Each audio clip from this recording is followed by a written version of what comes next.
अथ चतुर्दशो अध्याय गुणत्रय विभाग योग।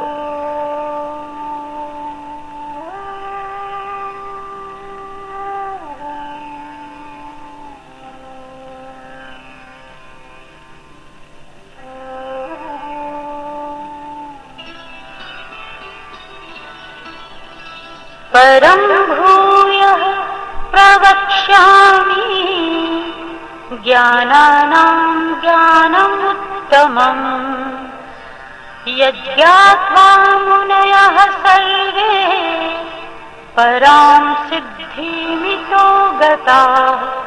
श्री भगवान ने कहा, हे अर्जुन, तेरे लिए संपूर्ण ज्ञानों में भी उत्तम परम ज्ञान को फिर कहूंगा, जिसे जानकर सब मुनिजन इस संसार से परम संसिद्धि को प्राप्त हुए हैं। इदं ज्ञानमुपाश्रित्य मम साधर्म्यमागतः सर्गे अपि नोपजायन्ते प्रलये नाव्यथन्ति च। इस ज्ञान के आश्रित पुरुष मेरी दिव्य प्रकृति को प्राप्त हो जाते हैं। जो इस प्रकार निष्ठ हैं, वे सृष्टि काल में जन्म नहीं लेते और न प्रलय के समय ही व्याकुल होते हैं। मम योनिर्महद् ब्रह्म तस्मिन् गर्भं दधाम्यहम् सम्भवः सर्वभूतानां ततो भवति भारत। हे अर्जुन, मेरी महद ब्रह्म नामक प्रकृति सब प्राणियों की योनि है और मैं उसमें चेतन रूप जीवों का गर्भाधान करता हूं। इस जड़ चेतन के संयोग से सब प्राणियों की उत्पत्ति होती है। सर्वयोनिषु कौन्तेय मूर्त्यः सम्भवन्ति यः तासां ब्रह्महद्योनिरहं बीजप्रदः पिता।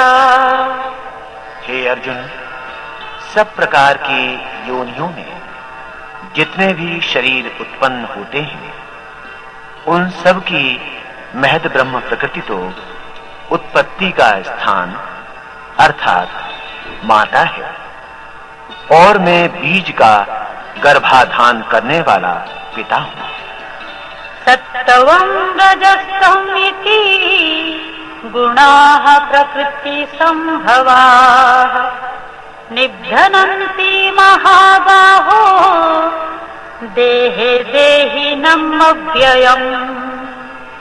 हे अर्जुन, प्रकृति के सत्व, रज और तम, ये तीनों गुण प्रकृति के संग में स्थित निर्विकार जीवात्मा को देह में बांधते हैं। तत्र सत्वं निर्मलत्वात् प्रकाशकमनामयम् सुख संगेन बध्नाति ज्ञान संगेन चानघ। हे निष्पाप अर्जुन, उन तीनों गुणों के सत्व गुण तो सबसे निर्मल ज्ञान का प्रकाशक और संपूर्ण विकारों से मुक्त है। इसमें स्थित पुरुषों में ज्ञान का विकास होता है, परंतु वे भी सुख और ज्ञान की उपाधि से बंध जाते हैं। रजो रागात्मकं विद्धि तृष्णा समुद्भवम् तन्निबध्नाति कौन्तेय कर्म संगेन देहिनम्। और हे अर्जुन, काम जनित रजोगुण को तृष्णा और आसक्ति से उत्पन्न जान, यह जीवात्मा को सकाम कर्म की आसक्ति से बांधता है। तमस्त्वज्ञानजं विद्धि मोहनं सर्वदेहिनां प्रमादालस्य निद्राभिस्तन्निबध्नाति भारत। हे अर्जुन, सब जीवों को मोहने वाले तमोगुण को अज्ञान से उत्पन्न जान। यह देहाभिमानी जीव को प्रमाद, आलस्य और निद्रा के द्वारा बांधता है। सत्वं सुखे संजयति रजः कर्मणि भारत ज्ञानमावित्य तु तमः प्रमादे संजयत्युत। सत्वगुण सुख की आसक्ति से बांधता है, रजोगुण सकाम कर्मों से बांधता और तमोगुण प्रमाद से बांधता है। रजस्तमश्चाभिभूय सत्वं भवति भारत रजः सत्वं तमश्चैव तमः सत्वं रजस्तथा। हे अर्जुन, कभी सत्वगुण और तमोगुण को दबाकर रजोगुण प्रधान हो जाता है, कभी सत्वगुण रजोगुण को परास्त कर देता है और वैसे ही कभी तमोगुण भी सत्वगुण और रजोगुण से अधिक बढ़ जाता है। इस प्रकार इन तीनों गुणों में प्रभुत्व के लिए निरंतर स्पर्धा बनी रहती है। सर्वद्वारेषु देहिस्मिन् प्रकाश उपजायते ज्ञानं यदा तदा विद्याद्धि विद्धं सत्वमित्युच्यते। सत्वगुण के बढ़ने पर इस देह के सब इंद्रिय रूप द्वार ज्ञान से प्रकाशित हो उठते हैं। लोभः प्रवृत्तिरारम्भः कर्मणां शमः स्पृहा रजसयेतानि जायन्ते विवृद्धे भरतर्षभ। और हे अर्जुन, रजोगुण के बढ़ने पर लोभ, प्रवृत्ति अर्थात लौकिक प्रयत्न, नाना कर्मों का उद्यम, मन की चंचलता तथा विषय वासना, ये सब लक्षण प्रकट होते हैं। अप्रकाशो अप्रवृत्तिश्च प्रमादो मोह एव च तमस्येतानि जायन्ते विवृद्धे कुरु नंदन। हे कुरुनंदन, तमोगुण का विकास होने पर प्रमाद, मोह, क्रियाहीनता और अंधकार की अभिव्यक्ति होती है। यदा सत्त्वे परिवृद्धे तु प्रलयं याति देहभृत् तदोत्तम विदां लोकान् मलान् प्रतिपद्यते। सत्वगुण की वृद्धि के काल में मरने वाला पुण्यात्माओं के निर्मल उच्च लोकों को प्राप्त होता है। रजसी प्रलयं गत्वा कर्म संगिषु जायते तथा प्रलीनस्मसि मूढ़योनिषु जायते। रजोगुण के बढ़ने पर मृत्यु को प्राप्त हुआ प्राणी कर्मों में आसक्ति वाले मनुष्यों में जन्म लेता है और तमोगुण में मरा हुआ पशु आदि मूढ़ योनियों में उत्पन्न होता है। कर्मणः सुकृत्याहु सात्विकं निर्मलं फलम् रजसस्तु फलं दुःखम् अज्ञानं तमसः फलम्।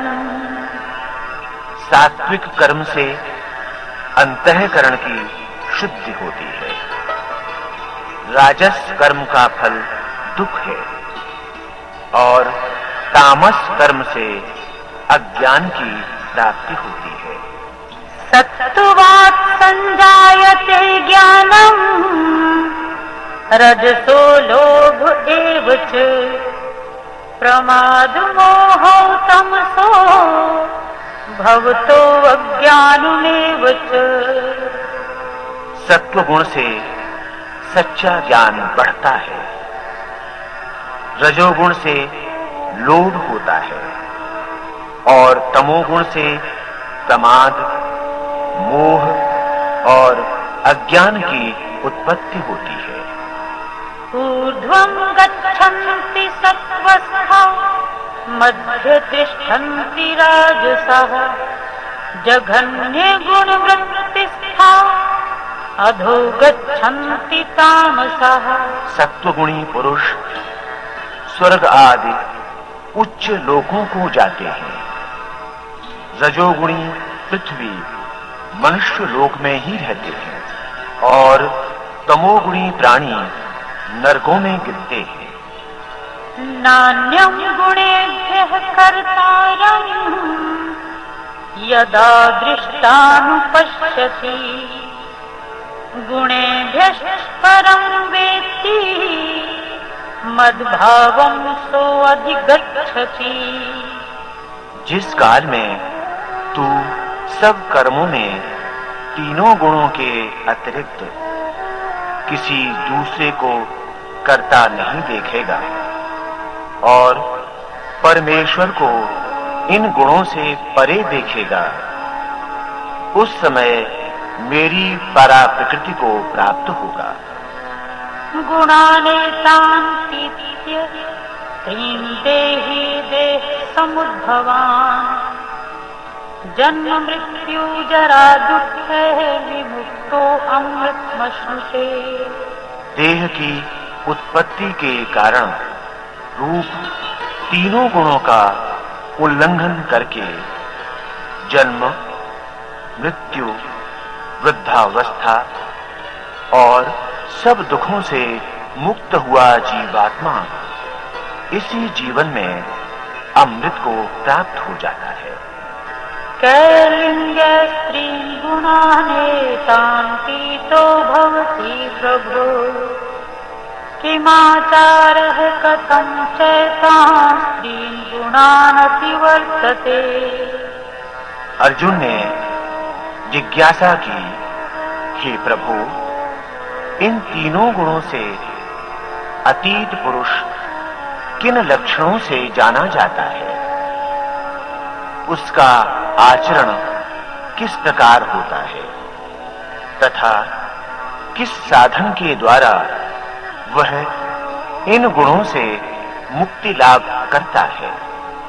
प्रकाशं च प्रवृत्तिं च मोहमेव च पाण्डव न द्वेष्टि संप्रवृत्तानि न निवृत्तानि काङ्क्षति उदासीनो गुणैर्यो न विचाल्यते गुणावर्तन्ते यो अवतिष्ठति नेङ्गते समदुःखसुखः स्वस्थः समलोष्टाश्मकाञ्चनः तुल्यक्रिया प्रियो धीरस्तुल्यनिन्दात्मसंस्तुतिः मानापमानयोस्तुल्यो मित्रारिपक्षयोः सर्वारंभ परित्यागी गुणातीतः स उच्यते। श्री भगवान ने कहा, जो पुरुष प्रकाश, प्रवृत्ति अथवा मोह की प्राप्ति होने पर न तो उनसे द्वेष करता है और न निवृत्त हो जाने पर उनकी इच्छा करता है, जो उदासीन की भांति स्थित रहकर गुणों से विचलित नहीं होता तथा गुण ही कार्य कर रहे हैं ऐसा जानकर स्थिर रहता है, जो सुख दुख को समान समझता है तथा मिट्टी, पत्थर और सोने को समान दृष्टि से देखता है, जो आत्म स्वरूप में स्थित धीर पुरुष निंदा स्तुति प्रिय अप्रिय में समान भाव वाला है, जो मान अपमान में सम है, मित्र और शत्रु से समान व्यवहार करता है, तथा जिसने सब सकाम कर्मों का त्याग कर दिया है, वह गुणातीत कहा जाता है। माञ्चयो अव्यभिचारेण भक्ति योगेन सेवते सगुणान् संकीर्त्यतान् ब्रह्म भूयाय कल्पते। जो पूर्ण रूप से मेरे अनन्य भक्ति योग के परायण है, किसी स्थिति में उससे गिरता नहीं, वह अविलंब त्रिगुणमयी माया का उल्लंघन करके ब्रह्मभूत हो जाता है। ब्रह्मणो हि प्रतिष्ठाहम् अमृतस्याव्यस्य च शाश्वतस्य च धर्मस्य सुख्येकान्तिकस्य च। परम सुख स्वरूप अमृत अविनाशी और सनातन निर्विशेष ब्रह्म का मैं ही आश्रय आधार हूं। ओम तत्सदिति श्रीमद्भगवद्गीतासु उपनिषत्सु ब्रह्म विद्यायां योगशास्त्रे श्री कृष्णार्जुन संवादे गुणत्रय विभाग योगो नाम 14 अध्याय।